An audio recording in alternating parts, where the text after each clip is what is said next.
बिस्मिल्लाहिर्रहमानिर्रहीम अस्सलामु अलैकुम। और आज हम इसका एल्गोरिदम देखेंगे।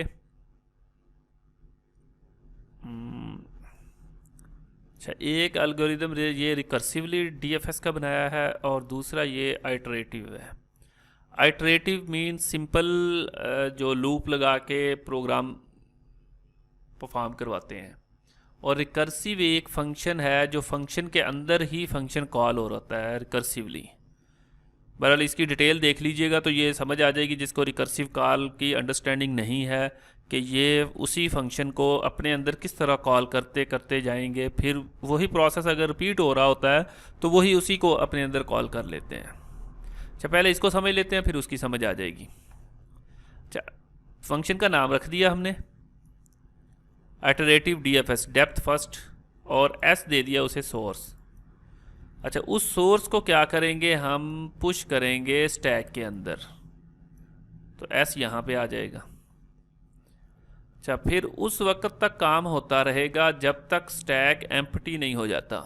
और स्टैक तब एम्प्टी होगा जब उसमें से सारा वो ग्राफ को सर्च कर लेते हैं। अच्छा, उसके बाद जो ऊपर वाला टॉप वाला एलिमेंट पड़ा है उसको पॉप करके वी में ले आते हैं, जैसे हम यहाँ पे कर रहे थे। अगर इसको देखें तो ये दो एलिमेंट रखें, फिर इसको पॉप कर लेते हैं, ऊपर वाले को पॉप ए, इस वैल्यू को इसको पॉप किया। तो खैर उसी की एक्सप्लेनेशन है कि पहले पॉप जो इसमें डाटा पड़ा है उसको क्या कर लेंगे, पॉप कर लेंगे और उसको मार्क कर देंगे कि ये विजिट हो गया इसका। अगर वो ये जो वी आया है हमारे पास अगर अनमार्क्ड है, विजिट नहीं किया गया, देन उसे मार्क कर दें इस वी को।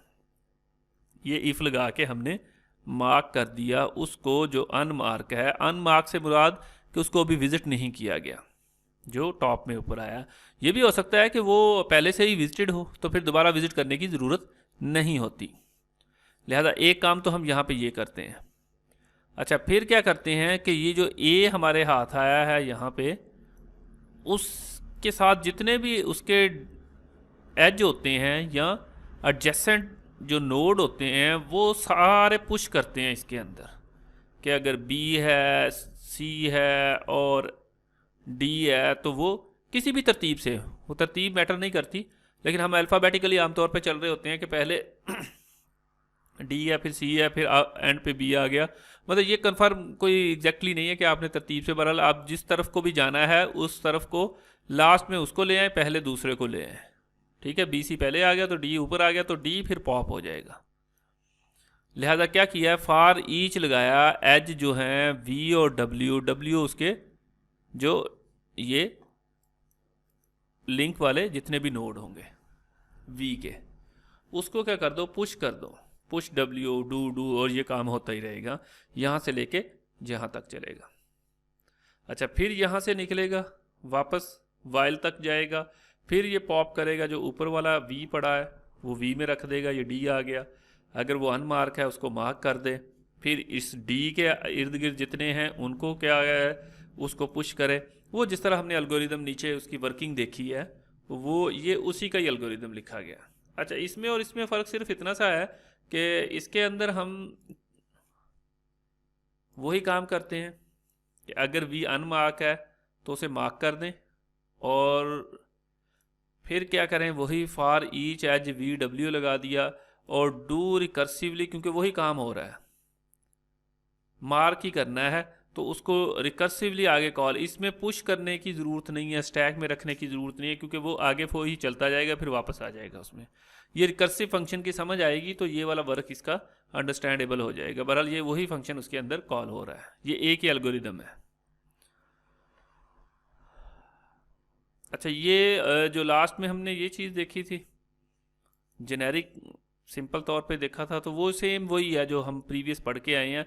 बस इसमें दो एलिमेंट रखे जाएंगे कि इसमें एज नहीं रख रहे, उसके वर्टिसेस अगर रखने हैं तो वो क्या तरीका होगा, वही ट्रैवर्स एस, और अब फाई है एम्प्टी और साथ में सोर्स दे दिया, वो बैग के अंदर रख दिया। बैग एक नाम रखा है सिंपली तौर पे, पुट कर दिया उसके।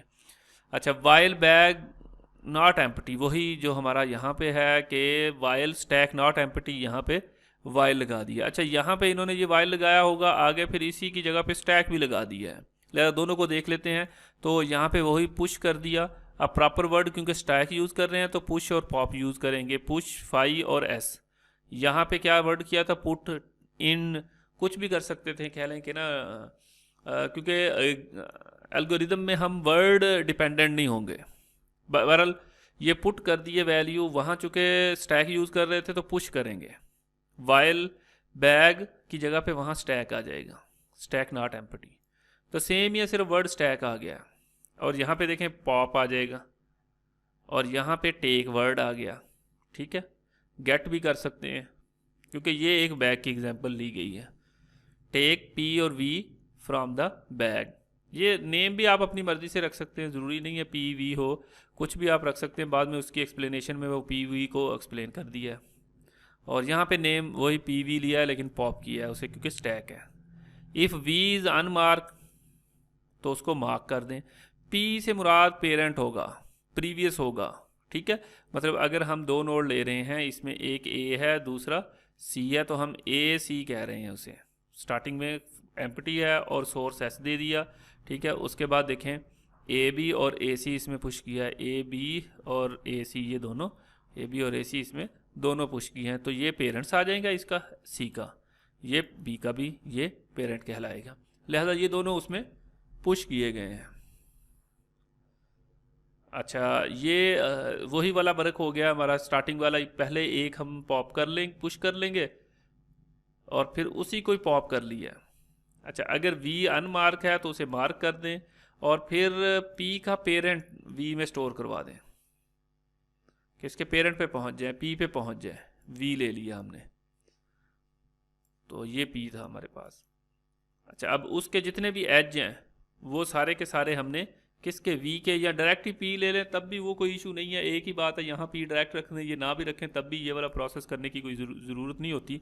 बट ये है कि उसको ज़रा सिस्टमेटिकली कर दिया कि वी के ऊपर अप्लाई कर रहे हैं हम शुरू से, तो अब हमारे पास पी जो है वो वी आ गया है। लिहाजा वी के जो है हमारे पास अब वी है वो, और उसके डब्ल्यू जितने भी एडजेसेंट होंगे, अटैच होंगे, वो सारे यहाँ पर आ जाएंगे। अच्छा, अब उसको यहाँ पे पुश करवा दिया है, और यही बात इसमें की है। इसमें वर्ड बैग यूज़ किया है और पुट यूज़ किया है। बाकी सेम एल्गोरिदम प्रीवियस वाला ही हमारा वर्क करेगा।